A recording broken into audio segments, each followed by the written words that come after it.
né? Mas só para apimentar um pouco mais, então, essa nossa conversa, professoras, eu vou, então, colocar uma primeira pergunta aqui para a discussão, que eu acho que é uma pergunta ainda muito quente em função do nosso momento histórico aqui da pandemia, que, é claro, trouxe uma série de novas perspectivas, né, para todos aqueles que trabalham com a divulgação científica, ou aqueles que talvez sejam pesquisadores e acabem sendo menos afeitos, né, menos, talvez, com menos fluência na hora de comunicarem aquilo que eles trabalham e descobrem para um público mais amplo, que é o momento da pandemia, né? E que nos trouxe esses desafios adicionais, inclusive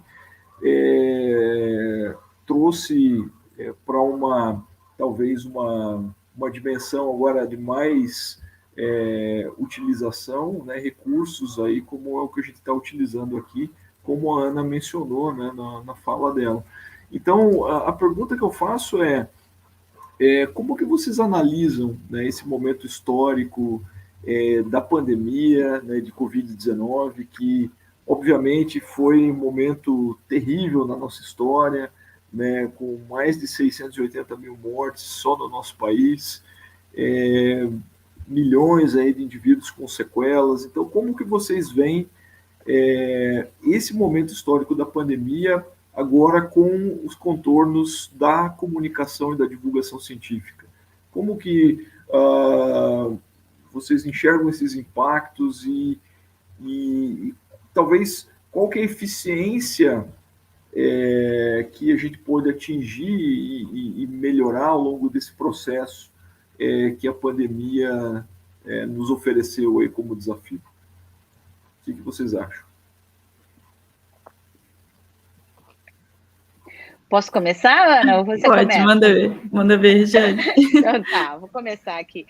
Olha, eu acho assim, né, se a gente for pensar enquanto área, né, enquanto diálogo com a comunicação, a pandemia, ela, sem dúvida alguma, ela potencializou uma série de possibilidades para que a divulgação científica acontecesse, né? Eu acho que seja ela na abertura muito grande, né, para que se falasse sobre ciência, ou mesmo, né, dentro de uma perspectiva até negacionista, né, se a gente for levar em consideração toda a polarização que, né, está atrelada à ideia, né, da pandemia no Brasil e fora do Brasil. Eu acho que o grande aspecto positivo, né, se é que a gente consegue encontrar um aspecto positivo numa coisa tão ruim como a pandemia, foi essa supervalorização, né, ou pelo menos um entendimento de que a gente, cientista, que universidades, que, né, grupos de pesquisa, que precisavam falar, né, e precisavam ter lugar, sejam nessas plataformas hoje digitais, ou mesmo, né, nos meios de comunicação tradicionais, não que isso já não acontecesse, né, mas estratégias, ou pelo menos, né, alternativas para que a comunicação científica chegasse nas pessoas. Então, eu acho que isso é um aspecto muito positivo e que impacta, Marcelo, numa coisa que eu acho muito interessante, que é um aumento significativo de editais hoje de fomento voltados para divulgação científica, né? Então, veja, é uma coisa que vem na esteira, né, da Covid e da pandemia, mas que para a área da comunicação, para a área da divulgação científica, impactou fortemente, né? Então, o aumento considerável de cientistas, né, também que ganharam espaços em plataformas, né? O aumento de jornalistas, de grupos, né, ou de projetos como o da Ana, que também ganharam possibilidade, né, para falar e para dialogar com ciência. Mas eu acho que para nós, né, daí pegando muito o nosso lado mais pesquisador e universidade, né? Eu acho que essa abertura dentro dos editais de fomento para divulgar ciência é algo extremamente importante, né? Recentemente fui convidada para participar de um edital grande no CNPq, que era um edital de divulgação científica sobre a Antártica, né? Então, assim, não era um edital que não é um edital que fale sobre ciência antártica, claro que é, né? Mas a ideia é falar sobre a Antártica, mas o foco do edital é divulgação científica, ele é um edital de divulgação científica. Então, eu penso que esse aspecto é um aspecto positivíssimo, né? Eu acho que é uma coisa que é um caminho sem volta, o que é muito bom, né? Eu acho que eu estou falando muito, acho que a Ana, vou dar a chance, porque eu tenho certeza que a Ana tem muito mais experiência que eu para falar, né? Do campo mesmo, da produção dos conteúdos em plataformas, enfim, né? Fora da universidade. Mas uma outra coisa que eu acho que é muito positivo, né? Dentro dessa preocupação é também a abertura para o campo da comunicação e das áreas que são áreas correlatas aí, para a importância de divulgar ciência e de ampliar as nossas disciplinas, de ampliar a formação dos nossos alunos para isso. Porque quando você olha para o currículo dos cursos de comunicação, e aí, claramente, a gente acaba, né, tendo um diálogo muito mais forte com o jornalismo, né, e com o jornalismo científico, a gente vai ver que ainda falta, né, ou que precisa ser, né, criada maiores possibilidades para esses alunos, seja na graduação ou seja nos programas de pós-graduação, né? A gente tem hoje núcleos fortes, né, de comunicação científica, de jornalismo científico no Brasil, enfim, Unicamp, né, o FMG, enfim, né? Mas assim, falta, né, linhas de pesquisa que discutam isso. Então, assim, eu acho que esse start, né, que foi o start da pandemia, no sentido das pessoas perceberem isso, né, é muito importante. E aí, para finalizar, eu acho que um aspecto que me chama atenção, e aí nesse diálogo também, de novo, do projeto da Agência Escola e do campo da divulgação científica, foi perceber como é importante dialogar, né? Eu brinco ali na Agência Escola e eu falo que como é importante dialogar com a divulgação científica raiz, né?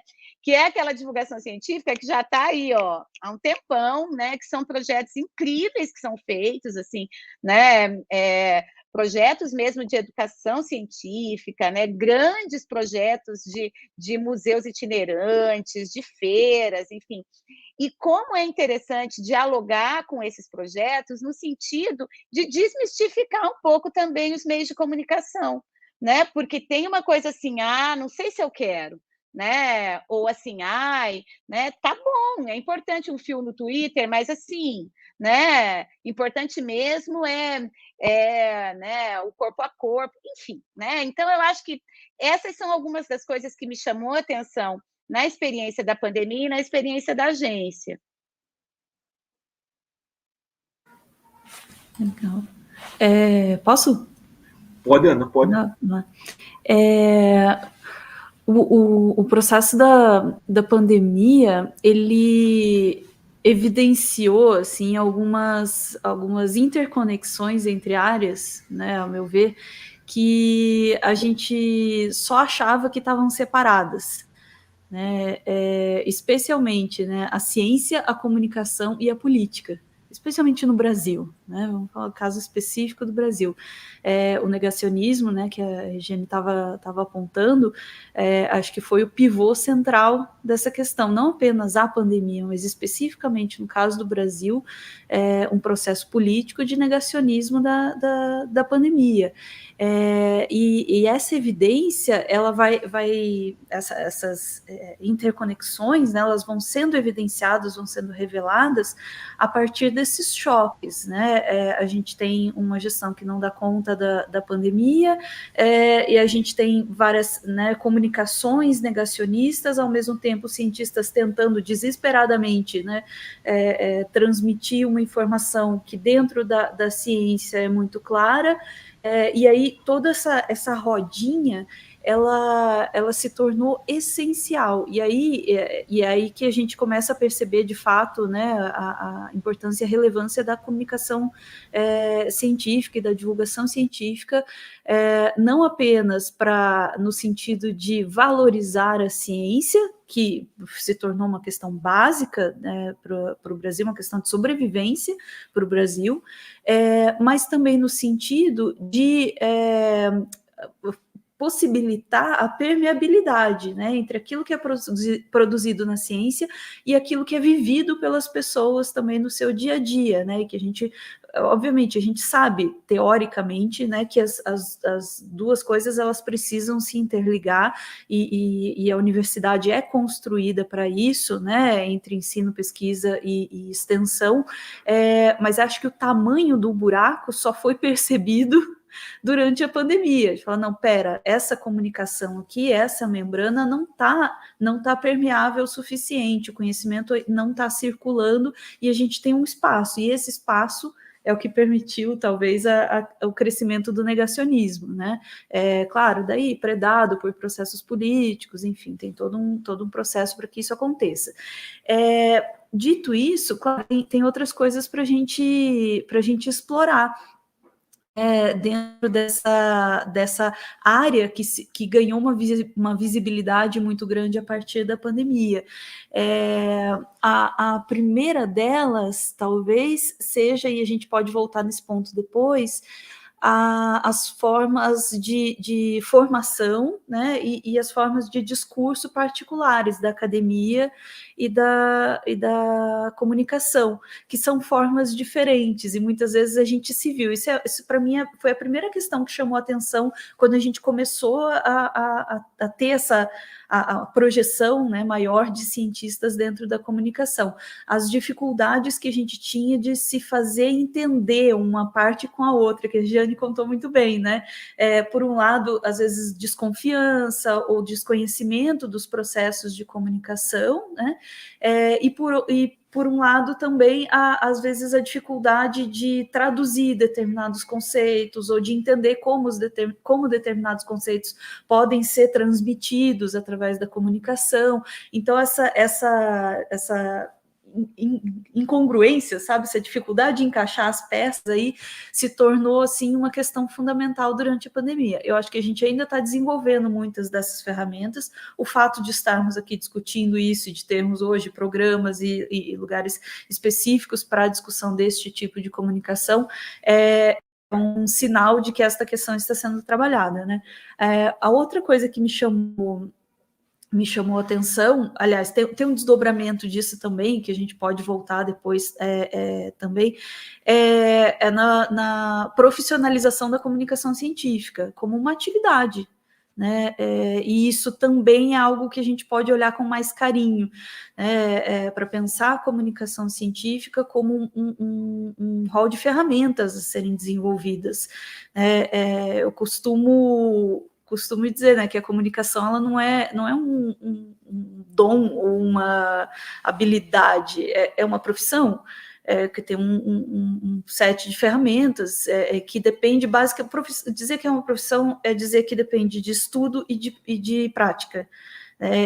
Então é isso, se a gente quer desenvolver a comunicação científica, a gente precisa de estudo sobre e a gente precisa de prática né?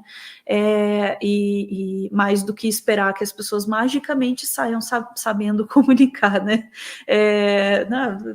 Como se a gente está acostumado, né? Não, todos nós nos comunicamos, mas a comunicação através dos meios é outra coisa, né? E exige uma prática específica, conhecimento dos meios, das formas de linguagem específicas de cada meio, enfim. E aí eu queria entrar numa questão de linguagem específica, ainda sobre o ponto da pandemia, para depois a gente ir expandindo outras questões.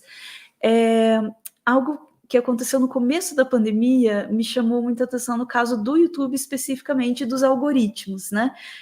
A Regiane mencionou aí de uma forma muito interessante, que os alunos vêm com a proposta de usar o TikTok. Eu já estou dando pulos aqui, dizendo sim, não só porque eu me empolgue com as redes, mas porque isso é algo também que para a gente não passa uma semana aqui em casa sem que a gente olhe um para o outro e diga, a gente precisa entrar no TikTok, hein? Porque, né, a idade vai pesando. E a gente, claro, né, uma porção de outras formas de comunicação vão surgindo e a gente precisa correr atrás, né? Correr atrás não apenas das formas de comunicação, mas do público que está ali e que não está recebendo talvez determinada mensagem que você gostaria que ele estivesse recebendo, ou está recebendo, de que forma? Não sei, você só vai saber se você entrar lá e você conseguir destrinchar aquela forma de comunicação específica, né? Mas o ponto que eu queria fazer era esse, né? Quando a gente fala, surge uma forma de comunicação e ela tem suas especificidades. O TikTok tem a dele, né? E tem suas questões particulares no TikTok, o YouTube tem a sua, o Instagram tem a sua, o Twitter tem a sua, e todas elas em conjunto, como meios digitais, têm as suas características e questões, em especial questões algorítmicas, né, que eu já mencionei antes, para falar um pouquinho do massacre algorítmico, que é o trabalho para o algoritmo. A gente acha que está trabalhando, aquela conversa, né? Vocês são empreendedores, estão trabalhando para vocês mesmos. Não, a gente está trabalhando para o algoritmo, e o algoritmo é o pior chefe que a gente poderia ter nesse tipo de trabalho, porque requer uma série de esforços de comunicação muito demandosos mesmo. E aí, a história que eu queria contar sobre o começo da pandemia é sobre a forma como o algoritmo do YouTube enfrentou o início da pandemia, que não poderia ter sido mais desastroso. Quando a gente começou a ter notícias sobre a pandemia no Brasil, especialmente nas redes digitais, começou, obviamente, a pulular notícia falsa e um monte de coisa desencontrada, até porque naquele momento ninguém sabia exatamente o que estava acontecendo, aquele clima assim ainda de um pânico e enfim, né, começou a surgir muita informação desencontrada e especialmente muita informação falsa. O YouTube vem tendo um trabalho bastante sério ao longo dos anos de tentar se manter num nível de credibilidade perante a sociedade, né? Isso são esforços conscientes, eles têm uma série de programas de parceria com o jornalismo, uma série de medidas para tentar se manter com um certo nível de credibilidade, principalmente porque, né, foi crescendo, né, a comunicação ali, a coisa foi degringolando, foi saindo do controle. E ali no começo da pandemia, a resposta do YouTube para as notícias falsas foi: não falem de Covid. Se você falasse de Covid no começo da pandemia, o seu vídeo não era distribuído.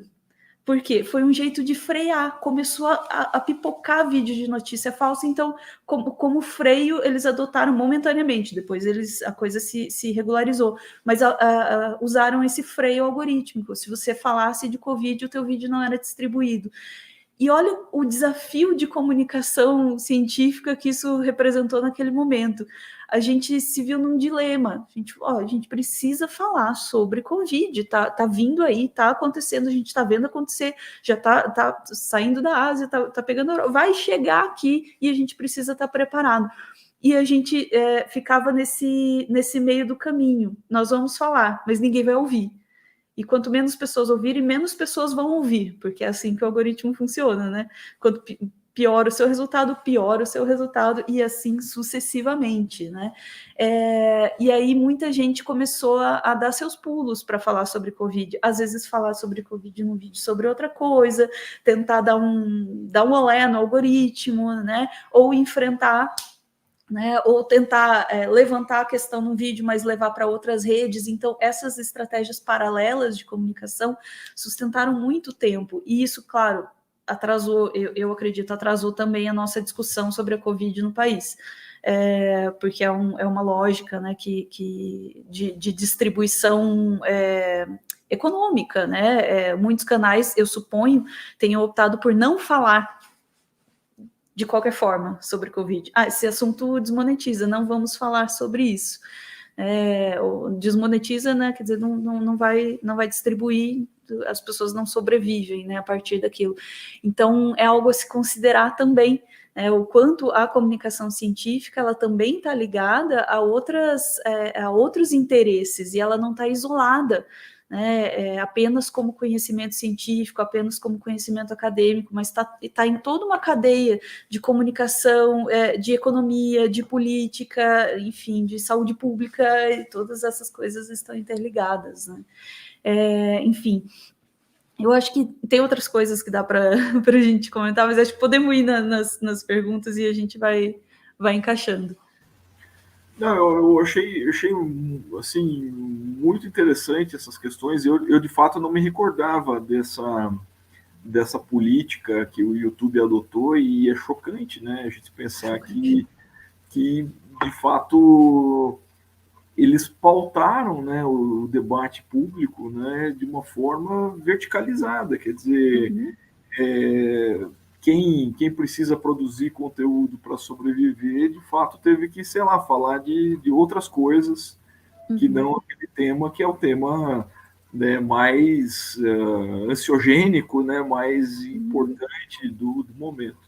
Então é impressionante, né, como que as coisas estão interligadas. Eu só queria fazer também alguns outros comentários das falas de vocês, que eu anotei tantas coisas aqui, tão rico tudo que vocês falaram. Uma questão que eu achei muito interessante também da fala da Ana, essa questão da formação e o discurso na academia serem bastante dissonantes, né, daquilo que a gente precisa para atingir um público mais amplo. E isso tem muito a ver com aquele conceito de alfabetização midiática, né, que a Regiane sempre traz, né, como sendo algo a ser buscado e desenvolvido. De fato, a gente tem muitos cientistas que são excelentes pesquisadores, tem uma produção fantástica, mas são analfabetos do ponto de vista midiático, né? Não sabem se comunicar para públicos mais amplos, né? Eu até confesso que essa sempre foi uma angústia minha, porque eu sempre dialoguei, obviamente, muito com os pares, através das publicações, através de congressos, mas sempre falando para públicos muito restritos e, em geral, sempre as mesmas pessoas. Então, é que você cria aquelas redes, né, de contatos. Ontem mesmo estava falando com um colega lá do Uruguai, outro lá dos Estados Unidos. Né? A gente estava combinando para escrever um capítulo num livro e para ir num congresso no ano que vem. Então, a gente fica sempre muito dentro daquele meio, uma bolha, de fato, né, uma bolha social. E muitas vezes essa comunicação ela é muito hermética e negligencia, né, essa possibilidade de atingir públicos mais amplos. Né? Isso sempre me incomodou muito, sempre me incomodou, mas não incomoda a todos, né? Não incomoda a todos, eu acho que muito menos do que deveria incomodar, né? Deveria incomodar mais pessoas, né? Mas essa questão é muito forte, eu vejo, essa falta de fluência, né, de comunicação para esses públicos mais amplos. Eu percebo também que, na minha experiência já de coordenador, ex-coordenador de programa de pós-graduação, eu percebo que a CAPES ela tem feito movimentos, embora um tanto quanto erráticos, né, ultimamente, né, no nosso governo atual, mas tem feito movimentos em favor da comunicação das ações produzidas nos programas de pós-graduação. Né? Então, eles chamam isso de impacto social. Né? Claro que é um conceito muito amplo talvez demais para a gente conseguir encaixar como divulgação científica, mas a intenção deles é que seja nessa forma. Então, já há um movimento, ainda talvez incipiente, mas acontecendo por parte da CAPES. Quando a gente olha para agências de fomento, por exemplo, a FAPESP, né, lá em São Paulo, que aqui talvez nos sirva de maior exemplo, né, para o país, tanto em termos de volume de financiamento, quanto em políticas, né, em prol da pesquisa. A gente sabe que, por exemplo, a FAPESP ela privilegia, dentro dos seus editais temáticos, né, um núcleo de difusão. E esse núcleo de difusão nada mais do que uma parte do projeto que precisa ser dedicada para a comunicação e divulgação científica, né, daquele projeto. Então, eu diria que há movimentos, mas que talvez ainda precisem evoluir mais em relação a essa comunicação. E eu acho que a pandemia trouxe alguns ganhos, mas, de fato, a gente precisa avançar ainda bastante mais.